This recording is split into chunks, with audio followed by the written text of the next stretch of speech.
I really feel like we need to reframe the way we think as Africans to accept that African American people are our lost siblings. With the rise of people saying that they're not descendants of Africans and like that agenda being pushed, I feel like there's really an anti-African vibe going on. And for the people who are tapped in and know that they are African, they are of African descent and want to feel connected and want to feel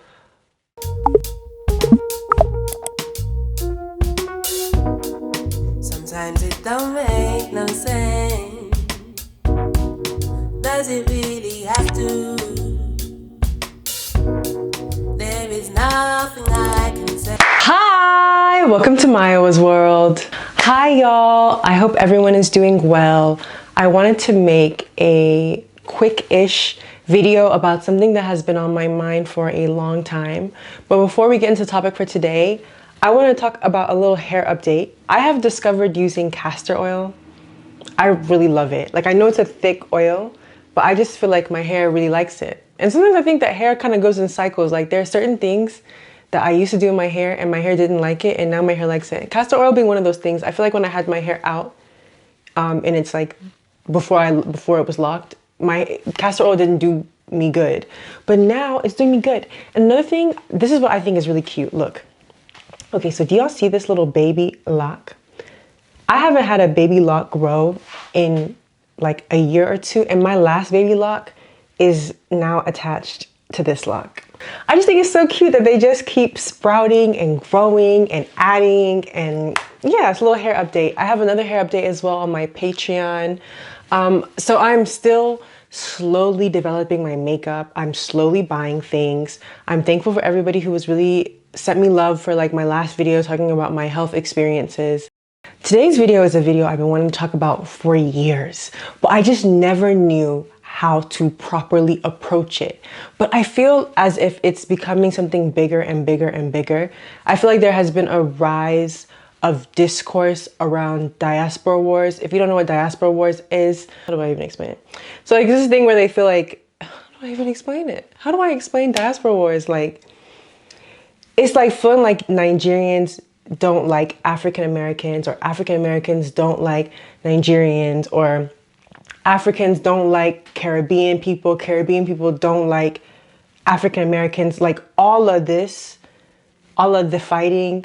Giving you a background on myself, I was born in London but completely raised here in Atlanta, Georgia. And I'm of Nigerian descent. I'm Nigerian. I really liked how embraced I felt by African American culture from young, because I don't know, it's all I knew. Okay, so in my mind growing up, I knew in my household things were different, and then when I go outside to the world, things are different. So I knew obviously my parents are Nigerian, so they're speaking Yoruba to each other. There's certain things that we do culturally, but my socialization, because I feel like you're kind of more socialized by your outside space sometimes than your inside space, was African American. I've always enjoyed the music, I've always enjoyed the dancing, I've always enjoyed the food. I feel African American. I always make a distinction that I am not generationally African American, just because I feel like that is a really specific experience and that should be something separate. But I always make it known that I am influenced by African American culture because I grew up here. And one thing that I see whenever diaspora wars come up is a lot of Africans saying that when they came to America or growing up, they were called African booty scratchers. Like that word, and it's so funny because that word, doesn't it come from that movie with Eddie Murphy in it? Like, we need to have beef with them for creating that word and then putting it on us. But anyway, the term African booty scratcher, or people saying that you're burnt, or all these things, or whatever, all these like African terms saying like, oh, how do you guys make your house out of mud? Da, da, da, da.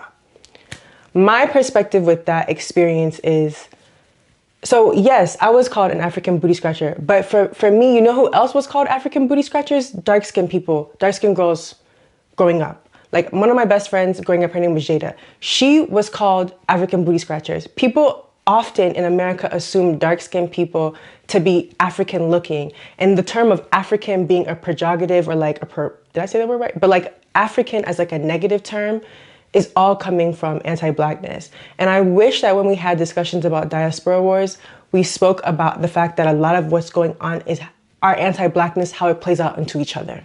Like, someone calling me an African booty scratcher is like rooted in the fact that you feel like Africans are lower than every other group. The reason that people think Africans are lower than every other group is because of white supremacy, is because of this belief that Africans are beneath everyone else, right? So when a Black person is regurgitating these things that is to each other, we all know that the root comes from how non-Blacks view Africa, how the depiction of Africa has become global. If an African American person who looks like me is calling me an African booty scratcher, it's like more like, this is what I talk about when I'm talking about the double-edged sword, because you're stabbing yourself to stab me.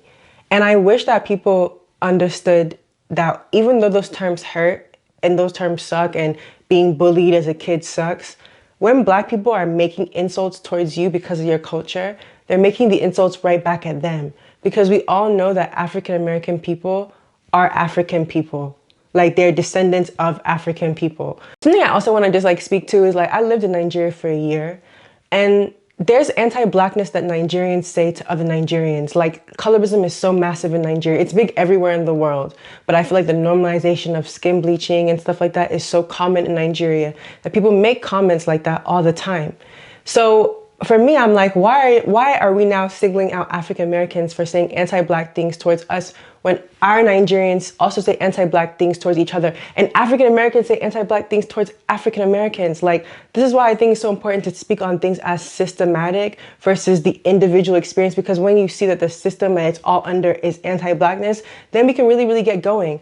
This is why I feel like colorism is so global, because colorism, featureism, texturism, because those are the three things that you use to identify a Black person. It's your hair, it's your complexion, and it's your features. So when you have those three things, like if you don't benefit from colorism, if you don't benefit from featureism, if you don't benefit from texturism, people are going to say very terrible things to you, and that is across the globe.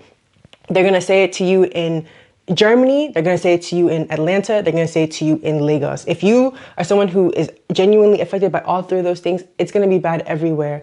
I think when people come from other countries, there is a lot of propaganda to separate Africans, to not feel like they are a part of African American people, which is directly linked to white supremacy. I think it's very intentional that a system does not want people who look the same to feel united, because when you feel united, that's when power happens, that's when change happens. I think that's one element of it. And then the other element that I see in response is when Africans talk about the experiences they faced that was anti-African or Afrophobic, which is the degrading and dismissive and insulting terms that people use towards Africans, and how globally, once again, how white supremacy has taught us that Africa is an area that is undesirable, that is nobody wants to go there. Mind you, they're still mining the resources there. They are still getting labor done there for cheap. They are still, if you go to Nigeria, you will see a lot of non-Black people, but still, they will want you to globally feel like Africa is beneath the West.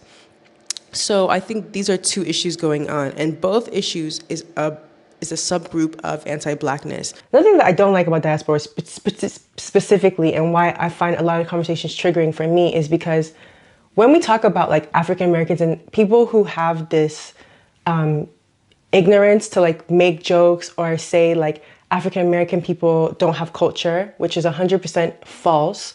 When you say things like this, it's really insulting, because you're essentially making fun of people who have been trafficked to another country. These are people who have been stolen from Africa and taken to the Caribbean, North America, and South America. You're making fun of people who are trafficked, who are stolen. And that's the part that never makes sense to me. Why would you feel like someone who is stolen, why would you make a joke out of that? Like, that never makes sense to me. Because the reason that annoys me is because like that could have been any of us. Any of us could have been stolen. Any of us could be trafficked. Like, if we are, like, I always try to imagine it today, like, if I lost a sibling, God forbid, or like anything happened to someone I cared about and they were taken and I don't know what happens to them, how do you feel like the descendants of those people feel that you're laughing and you're saying it's offensive to be called African American? Like, I really feel like we need to reframe the way we think as Africans to accept that African American people are our lost siblings, because they were stolen from somewhere. And it's a high chance, especially if you come from the sub-Saharan Africa where they have been taken, that they're that they could literally be our sisters, our brothers, our cousins, right? So that being funny or like that being a joke is just so corny to me. And I think to be on American land where African Americans have been here for hundreds of years, it's so clear that their culture has been able to be preserved. And I think something happens when we dissect. I've done talking about African Americans a lot, in particular talking about like Caribbeans or South American people. But I think something happens when we talk about African Americans in particular, because America is a imperialistic country and has done so much harm to the world and has like forced its popularity to like, we've globalized American culture. I sometimes feel like African Americans get the brunt of this. Like, I feel like sometimes globally people think African Americans have as much power as white Americans or non-Black Americans. And it's absolutely not true. So sometimes I feel like because the culture is so exported, people feel like African American culture is so exported, they think that, oh, well, why you guys have so much privilege. It's not true. Like, one thing I've learned from traveling, Black people are suffering everywhere across the world. Black people are suffering. Like, it's not, being American and being Black doesn't mean it's gonna be easier than being Black in Germany or being Black in Kenya. Like, of course, there's certain things that come with having an American passport or having American, like growing up in a country where you have certain things. But this country is so wild because not everybody even has like the vastness of disparity is so immense in America, and you really wouldn't know unless you've been here. So I also really don't like when people who aren't from here talk about this because you don't know, and it's very complex. And I think when you make cultural critiques on people who have been trafficked or kidnapped or stolen and are descendants of Africans, it's very messy. I don't really feel like anyone should speak on it unless you're from here. I personally feel like I've seen a rise in diaspora war conversations because I think that there is a agenda being pushed to have Africans and African Americans and Caribbean people and South Americans feel like we're not connected, because I feel that our unison comes when we actually realize how global anti-Blackness is. Like, when you realize that the colors of my experience here in Atlanta or the textures of my experience here in Atlanta was damn near similar to the exact same textures of my experience in Nigeria, and you would think on the motherland things would be different. But I feel like because we have been ruptured as people, we have been colonized, we have been enslaved, we have been victimized and just oppressed for hundreds of years, not just people in America, but on the continent. When you understand the vastness of colonialism, you would know that none of this stuff is funny. A lot of this comes back down to anti-Blackness, but I'm just really tired of these diaspora wars. I feel like we need to find ways of like bringing ourselves back together. Something that I really want to do is I really want to have an event where all of us diaspora people, like a Nigerian, a Haitian, an African American, we all just come together and we make an okra dish together, because something that brings us all together in diaspora is the food, because we have so many similarities with how we cook, with how we dance, and I just really wish that that's where we focused. I feel like there's a lot, especially too with the rise of people saying that they're not descendants of Africans and like that agenda being pushed. I feel like there's really an anti-African vibe going on, and for the people who are tapped in and know that they are of African descent and want to feel connected, the rise of people feeling like they are not African comes from Afrophobia, and it comes from, I think, the severe trauma of the realities of what has actually happened to descendants of slavery. I think sometimes the story sounds so excruciating that people want to believe that it just couldn't have happened. And I think because like a lot of people just don't want to be African. Like, the way anti-Blackness works, people would rather be any other race in the world and come from any other region in the world than to come from Africa. And that is why we're seeing people who don't want to claim being African. And I also just want to talk about how global that is as well, because there are some African people who also claim that we are coming from Israel, but that's a whole other conversation.